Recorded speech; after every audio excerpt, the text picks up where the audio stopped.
20 Wasiat Syekh Sidi Jenar dalam Laku Suci Menuju Jat Sejati.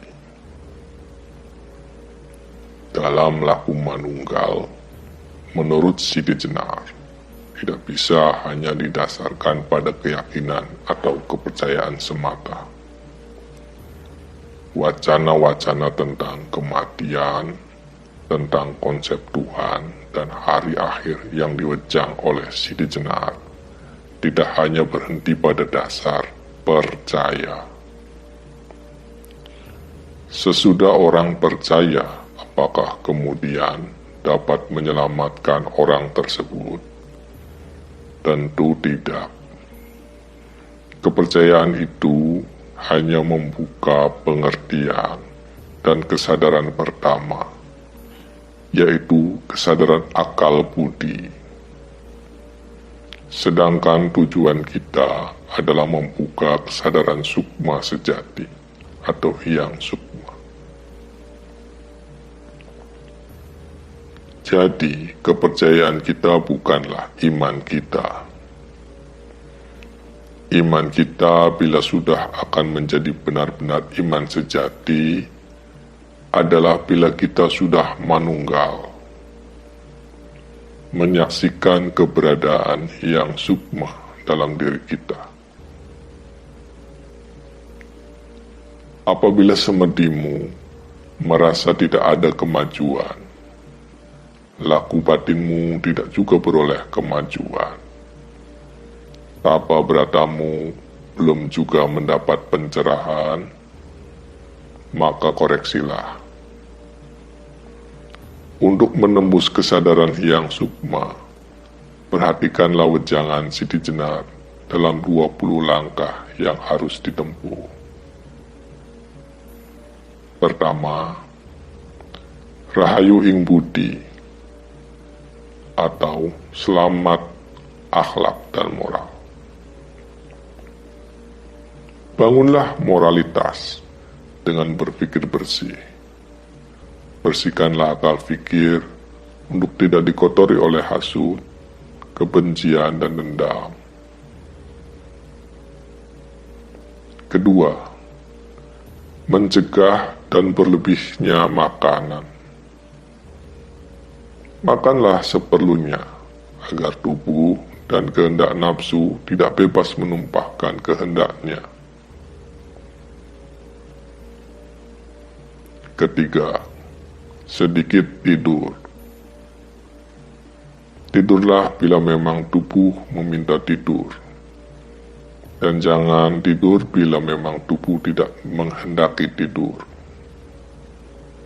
Usahakan untuk melatih mata untuk tetap terjaga, agar dapat mengkondisikan batin terus terhubung dalam kemanunggalan.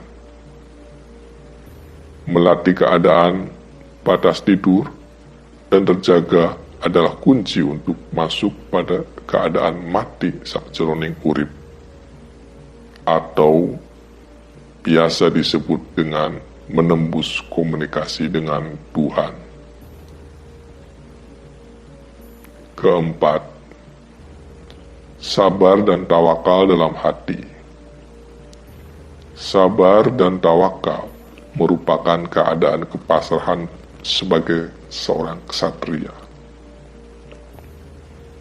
Makna ini diperuntukkan untuk jangan lelah untuk menggapai cita-cita, terutama cita-cita untuk mencapai alam suwu atau alam kemanunggalan. Kelima, menerima segala kehendak dan takdir Tuhan. Setiap manusia memiliki garis kehidupannya masing-masing. Menjadi apa dan bertugas sebagai siapa di dunia adalah garis perjanjian yang sudah dibuat sebelum manusia dilahirkan. Apa saja yang terjadi pada kehidupan kita, janganlah menyalahkan Tuhan atau berkeluh kesah meratapi keadaan hidup. Berjalanlah dan bersemangatlah dalam menjalankan hidup ini. Keenam, selalu mensyukuri takdir Tuhan. Rasa syukur pada Hyang Sukma atas pemberian kehidupan ini adalah bentuk komunikasi batin manusia pada Hyang Sukma. Bila itu terus dilatih, maka perjalanan spiritual akan lebih mudah. Fungsi syukur dalam arti kemanunggalan ini adalah menyatukan rasa kaula dengan rasa Gusti. Ketujuh, mengasihi fakir dan miskin. Kasihilah fakir miskin adalah bagian dari kasihmu pada badanmu sendiri. Kedelapan, menolong orang yang kesusahan.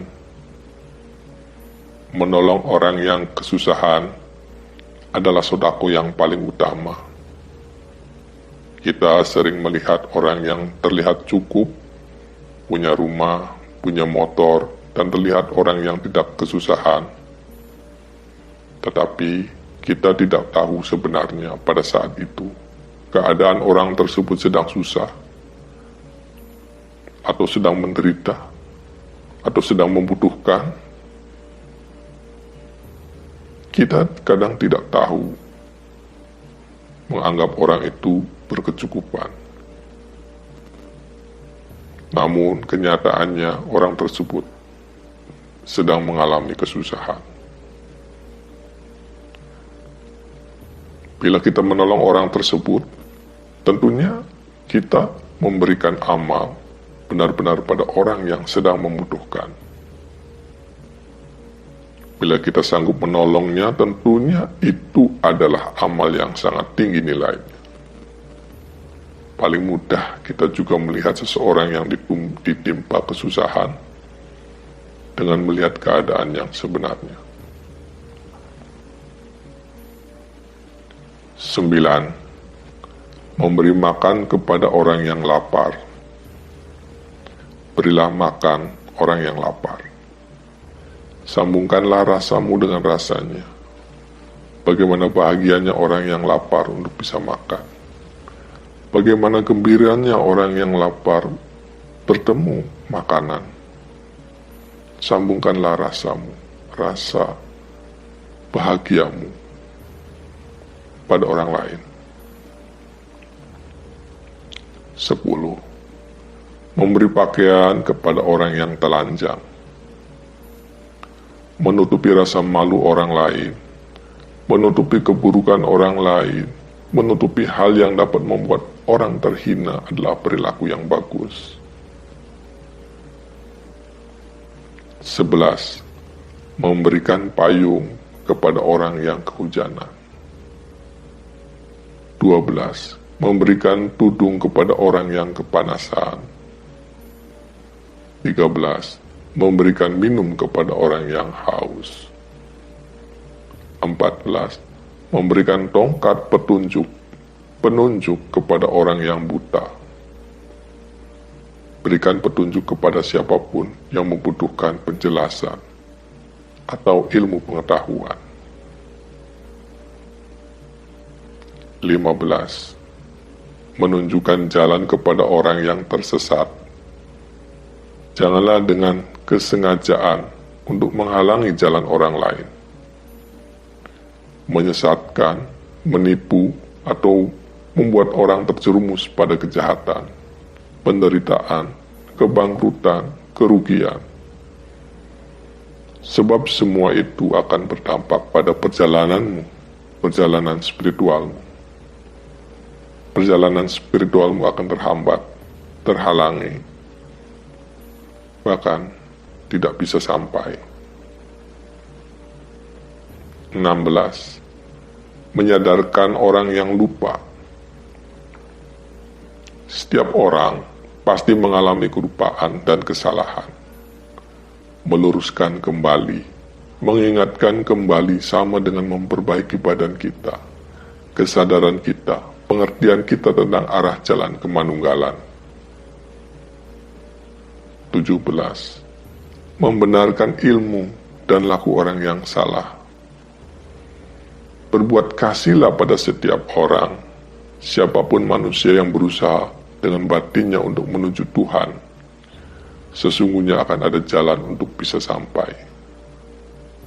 Laku orang yang dianggap salah itu hanya tahapan dan tingkatan yang harus dijalani oleh manusia untuk menuju Tuhan. Oleh karena itu, janganlah menghinanya, menghujatnya sebagai kesalahan. Berikanlah kasih padanya. Berikanlah kasih-Mu padanya.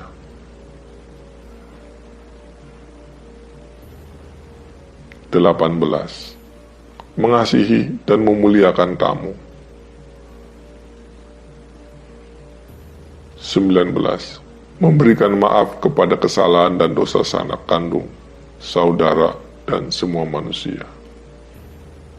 Dan terakhir, 20.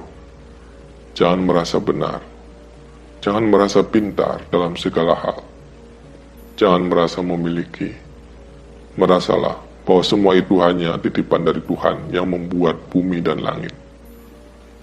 Jadi, manusia itu hanyalah sudharma, atau memanfaatkan dengan baik dengan tujuan dan cara yang baik pula. Pakailah budi, syukur, sabar, menerima, dan rela. Inilah wejangan yang disampaikan oleh Syekh Siti Jenar yang turun kepada kita untuk bisa dihayati, direnungkan, dan dijalankan. Semoga perjalanan spiritual kita bisa mencapai tujuan yang diharapkan. Semoga perjalanan spiritual kita tercapai dengan laku yang sudah dibimbing oleh Siti Jenar sebagai pedoman dalam menjalankan hidup ini.